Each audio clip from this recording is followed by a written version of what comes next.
안녕하세요. 서정웅입니다. 오늘 루브르에서 소개할 작품은 들라크루아의 민중을 이끄는 자유의 여신입니다. 작품은 잘 보이는 곳에 걸려 있습니다. 이유는 프랑스를 상징하기 때문입니다. 대략 볼까요? 빨강, 하양, 파랑이 섞인 깃발을 들고 있는 여자가 눈에 들어옵니다. 가슴을 드러낸 점이 특이합니다. 주변에는 다양한 복장이 보이는데 허름합니다. 여러 시민 계층입니다. 그들은 정부군과 싸우는 중입니다. 뒤에는 연기도 자욱합니다. 아래에는 죽은 시체들이 보입니다. 시민 같기도 군인 같기도 합니다. 간단히 보아도 내용은 단지 싸우는 장면인데 도대체 무엇이 프랑스를 상징한다는 말일까요? 그것은 프랑스 국가를 보면 이해가 됩니다. 가사에는 이런 내용이 있습니다. 시민들이여 무기를 들어라. 시민군을 조직하라. 나가자 나가자. 적의 더러운 피로 박고랑을 물들이자. 어떻습니까? 작품과 비슷하죠? 작품 속 남자들은 시민입니다. 무기를 들었습니다. 가사와 같습니다. 그리고 무리를 지었습니다. 가사대로 앞으로 나아갑니다. 다음은 시체들입니다. 다 죽었습니다. 적은 피를 흘리고 있습니다. 가사와 똑같습니다. 이제 남은 것은 삼색기를 든 여자뿐입니다. 사실 그녀는 시민군이 아닙니다. 눈에는 보이지 않는 여신입니다. 그래서 가슴을 드러냈고 신발을 신지 않았던 것입니다. 들라크루아가 그리스 여신에서 나와서 그렇습니다.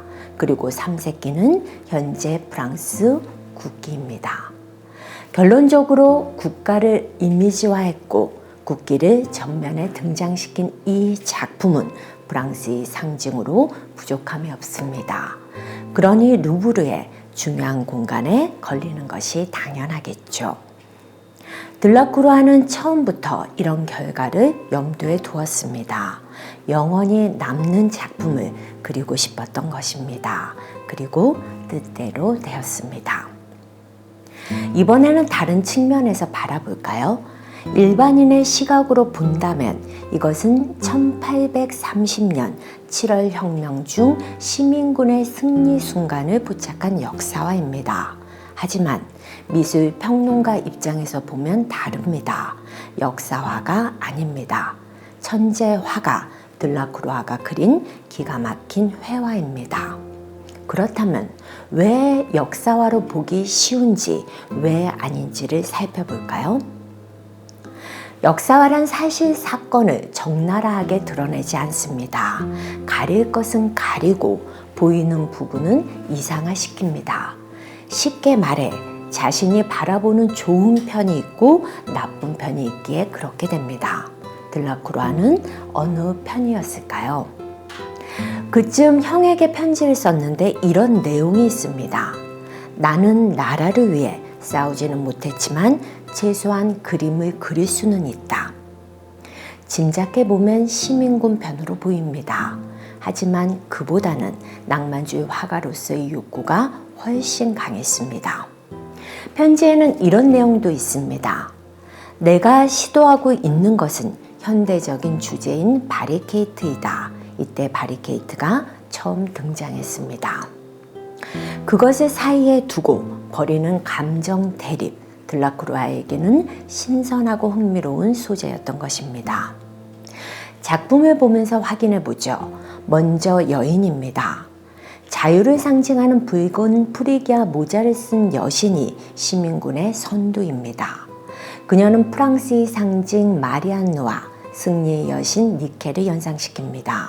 시민군 입장에서는 이럴 겁니다. 여신이 우리 편이다. 이 한 가지만으로도 우리의 혁명은 위대하다. 그런데 이상한 점은 왜 여신에게 성스러움이 느껴지지 않을까요? 얼굴은 무표정하고 몸은 남자 같고 겨드랑이는 거뭇거뭇합니다.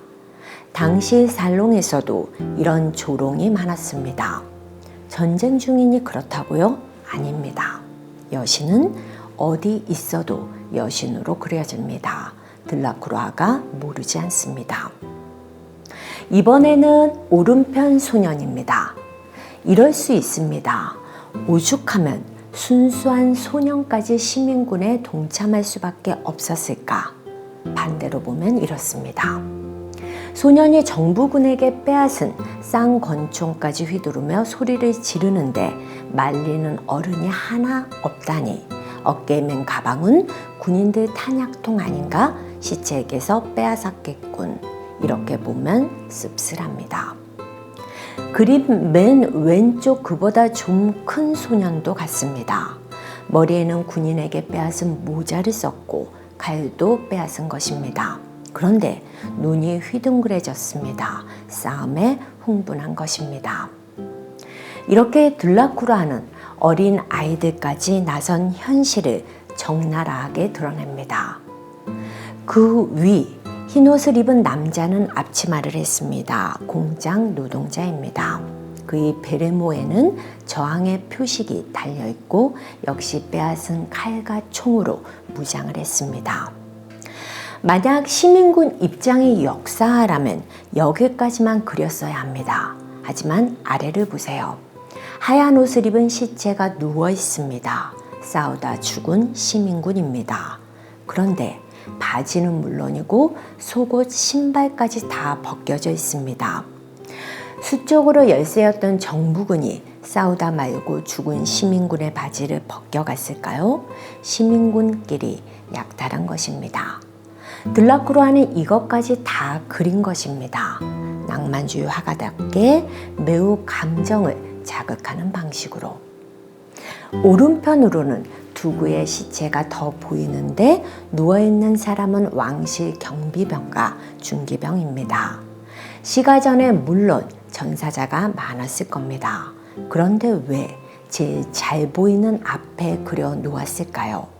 이런 이유로 이 민중을 이끄는 자유의 여신을 한편에서 사건을 그린 역사화로 보지 않는 것입니다. 7월 혁명은 시민군의 승리로 끝났습니다. 왕이었던 샤를 10세는 쫓겨났습니다. 그리고 혁명을 등에 업고 새로운 왕 루이 필리프 1세가 등장합니다. 그렇다면 이긴 측에서 볼 때 이 그림은 어땠을까요? 자신들의 승리를 기념하는 작품으로 보였을까요? 처음에는 그랬습니다. 언뜻 보면 그렇게 보이니까요. 그래서 새로운 왕은 사비 3,000프랑을 주고 이 작품을 삽니다. 잘 보이는 곳에 걸어 놓으려고 했었죠. 그런데 놓고 보니 점점 기분이 이상한 겁니다.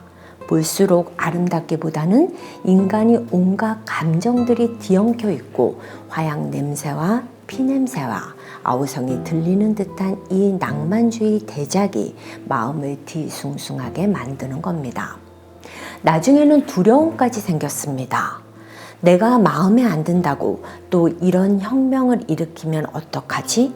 여기까지 생각이 이르니 보여주기보다는 감추고 싶어졌습니다. 이긴 시민군 측에서도 같았습니다. 부끄러운 일들까지 생생하게 기억시켜 주니까요. 패배한 측에서도 악몽을 되살리는 그림일 뿐이었습니다. 얼마 후 이 그림은 창고로 들어가 감춰집니다. 연루된 모든 이 마음이 일치한 것입니다. 그리고 잊혀집니다. 하지만 걸작이 끝까지 그럴 수 있을까요? 오랜 시간이 지난 후 걸작은 화려하게 모습을 드러냅니다. 루브르에서 말입니다. 1830년 7월 들라크루아가 어느 한편에 치우친 역사화를 그렸다면 당시에는 인기가 많았을 겁니다. 그리고 기념관 같은 옷을 장식했겠죠. 하지만 권력이 바뀌면 그 운명은 또 누가 할까요? 역시 정치가가 아닌 천재 화가였던 들라크루아는 낭만주의 화풍이 대작을 그렸습니다. 그래서 지금은 프랑스의 상징이 되었고 예술의 상징인 루브르의 중앙을 장식할 수 있었던 것입니다. 이제 누구도 민중을 이끄는 자유의 여신 앞에서 정치 이야기를 논하지 않습니다. 들라크루아의 섬세한 표현과 에너지의 표정을 바꿔가며 감동합니다. 작품 설명은 여기까지입니다.